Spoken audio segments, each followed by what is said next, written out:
Jangan lupa like, subscribe dan notifikasi. Assalamualaikum warahmatullahi wabarakatuh. Sampai berjumpa lagi teman-teman. Semoga teman-teman selalu dalam keadaan sehat walafiat dan selalu dalam ridho dan lindungan Allah di setiap langkah kehidupannya.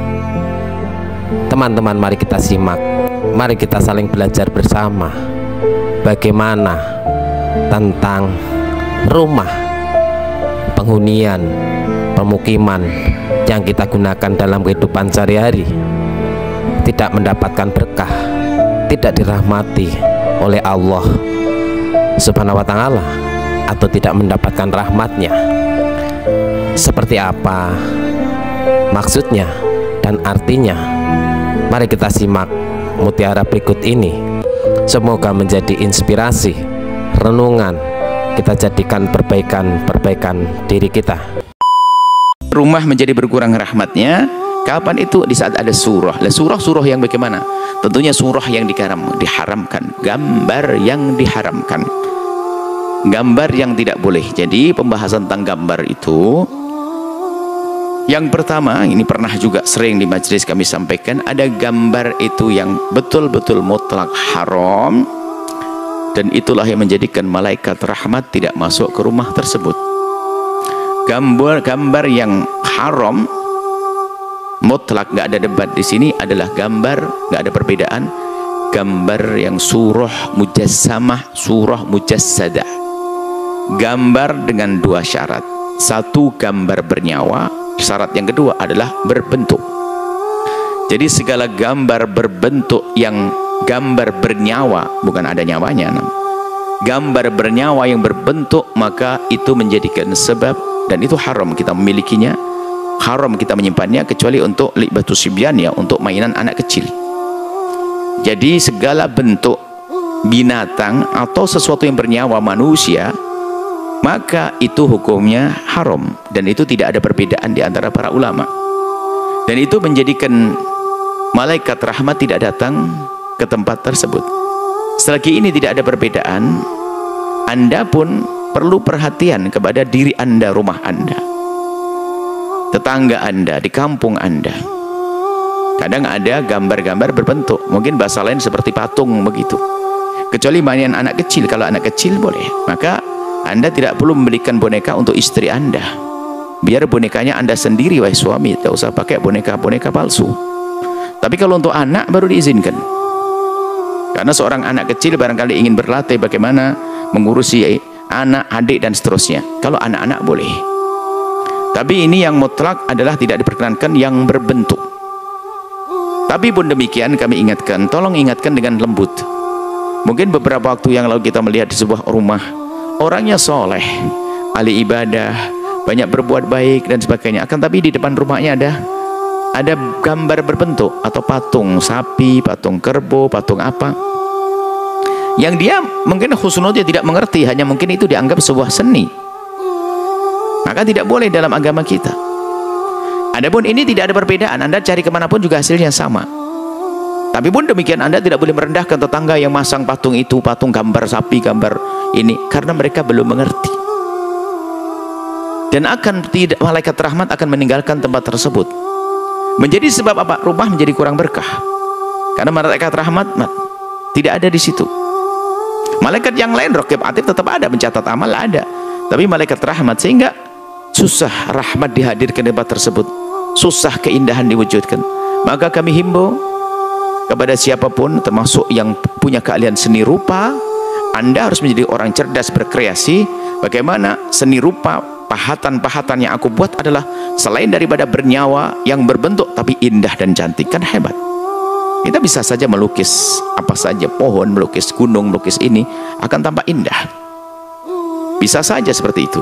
Baik, ini namanya surah mujassadah, atau mujassamah, atau mujassadah yang berbentuk. Ini adalah tidak ada perbedaan, bahwasanya itu hal yang tidak diperkenankan. Cuman kami tetap ingatkan, jangan terlalu keras dengan tetangga Anda, karena itu waktu membuat patung itu biayanya besar. Sehingga untuk mengganti itu pelan-pelan. Barangkali sudah berpikir minggu depan, tahun depan. Yang penting pesan itu nyampe kepada beliau. Nah, ini ada patung yang mutlak halal, tidak ada perbedaan di dalamnya, yaitu patung biarpun berbentuk tapi dari selain yang bernyawa, patung pohon, patung gunung dan seterusnya adalah diperkenankan.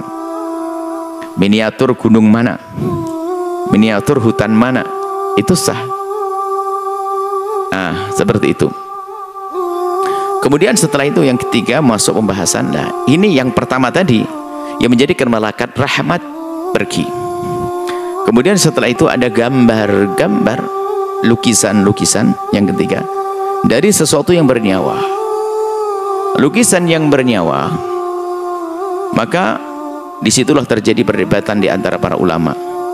Sebab kalau lukisan tidak berbentuk, hanya lukisan bernyawa, maka di sini ada sebagian ulama mengatakan tidak boleh juga. Khususnya yang demikian ini adalah ulama-ulama yang datang dari India dan seterusnya, karena di sana memang banyak masih sangat dekat dengan kebiasaan cara beragama orang di luar Islam yang menyembah berhala dan yang lain sebagainya.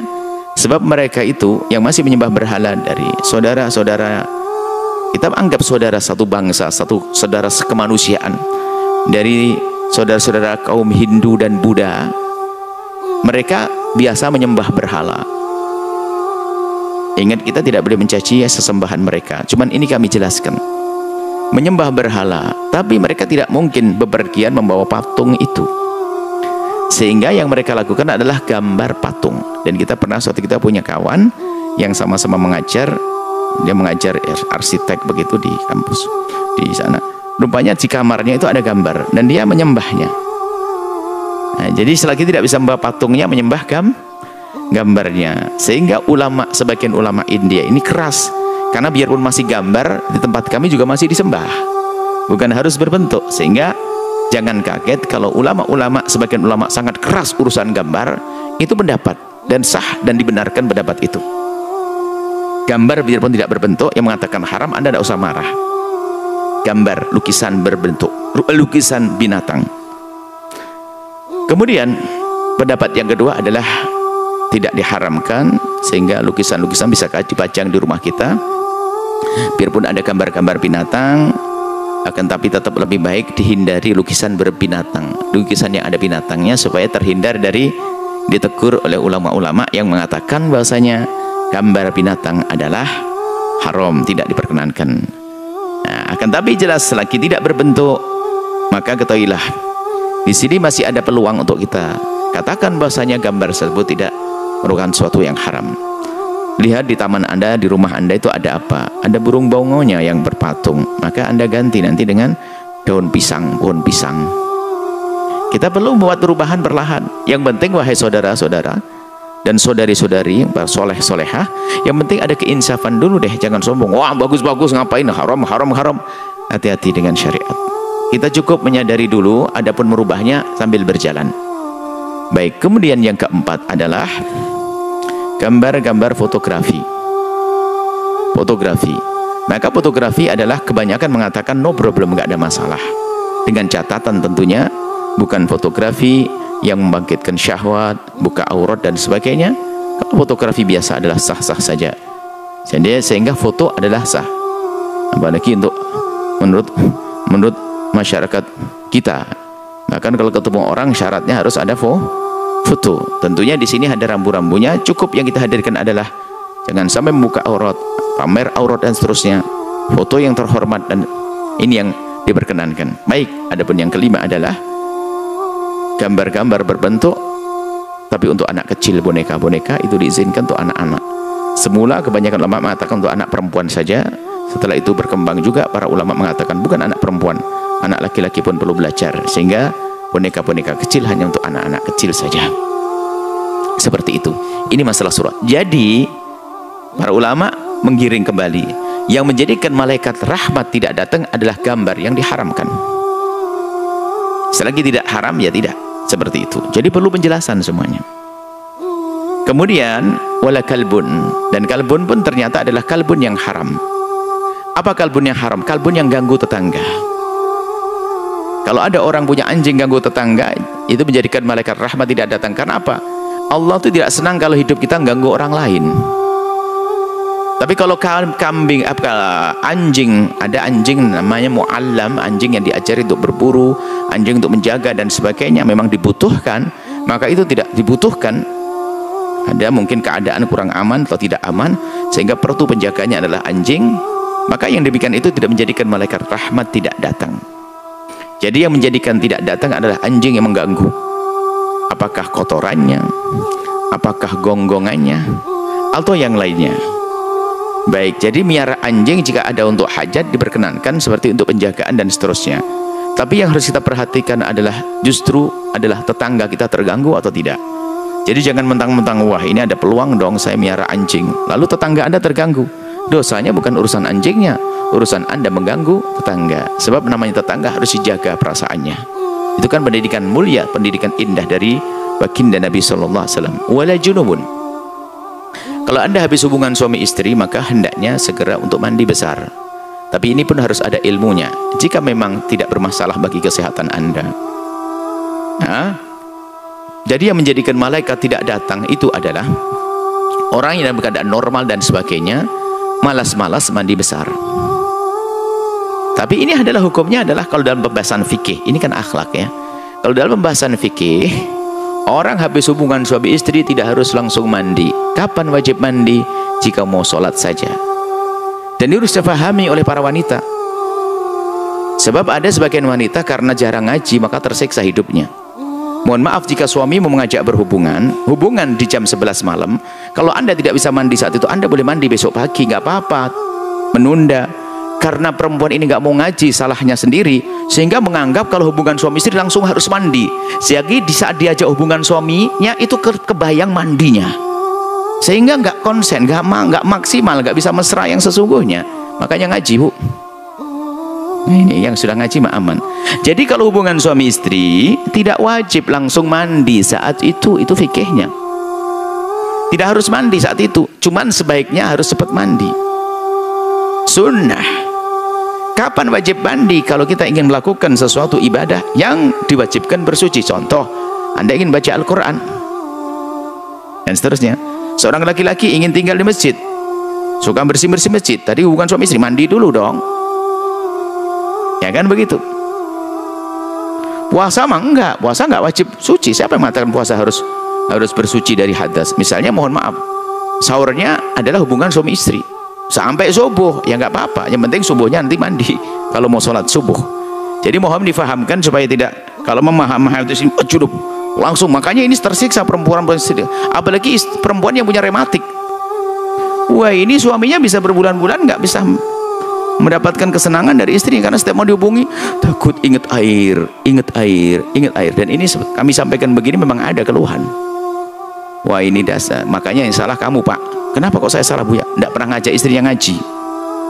Rupanya jawabannya cerdas lagi, Bapak. Sudah saya ajak, nggak mau, Bu ya. Itu berarti balik kepada perempuan lagi. Bukan ini mah sudah ngaji itu loh, yang nggak mau ngaji itu loh. Jadi mandi besar itu sunnah disegerakan. Paling tidak kalau Anda ingin tidur belum sempat mandi besar, jangan lupa Anda berwudu, ada bagian dari badan Anda yang sudah disucikan. Selesai ya? Baik. Jadi yang menjadi sebab malaikat tidak datang adalah orang yang ngentengin dalam ngormar bisa, sehingga dia tidak mandi, kemudian menjadikan sebab malaikat rahmat tidak datang. Baik, ini adalah masalah akhlak ya, adab di dalam kita di rumah kita, adab dengan malaikat. Ini bisa saja kita kan adab malaikat biar malaikat rahmat tidak terusir dari rumah kita. Jangan lupa like, subscribe dan notifikasi.